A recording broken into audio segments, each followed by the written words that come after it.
Welcome back to Opinion Journal. I'm Mary Kissel. Breaking news, Army Private First Class Bradley Manning, the WikiLeaks leaker, was found not guilty of aiding the enemy by a military judge, but found guilty of 15 lesser charges. Here to talk about that is Editorial board member Dorothy Rabinowitz, who joins me now.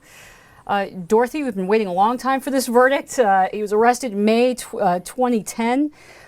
Not guilty of aiding the enemy. Is that a good finding? Well, it's not anything anybody didn't expect. We expected this verdict because it would have meant life in prison, and it would have meant a lot. But the larger issue about Bradley Manning, who delivered how many? 600, 700,000 pieces of information to the enemy, whether he liked it or not, including diplomatic cables, including pictures of combat on the ground.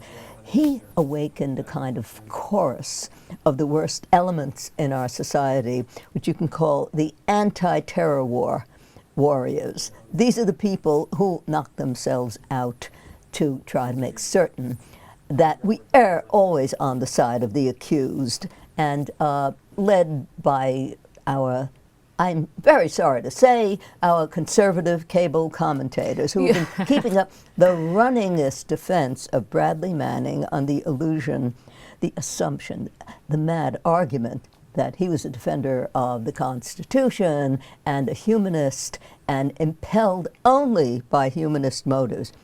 Clearly, this was a self-interested, malevolent exhibitionist who took it upon himself to release secrets that no one had any right to do.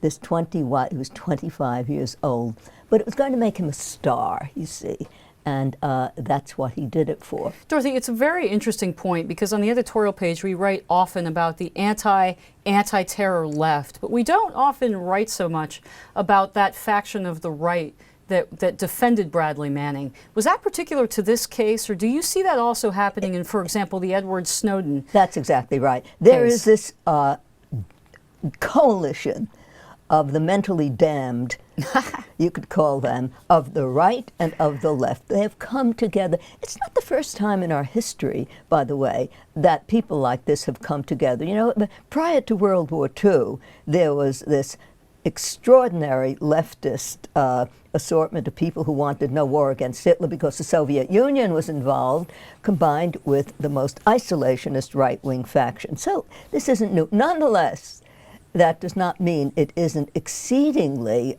repellent to watch these assumptions and these arguments, these twisted, these tortured arguments about how this is to elevate the Constitution and privacy rights when we are faced with the war on terror. And most sensible Americans say, yes, Dorothy, we need surveillance. Just a couple seconds left here, about 20 seconds.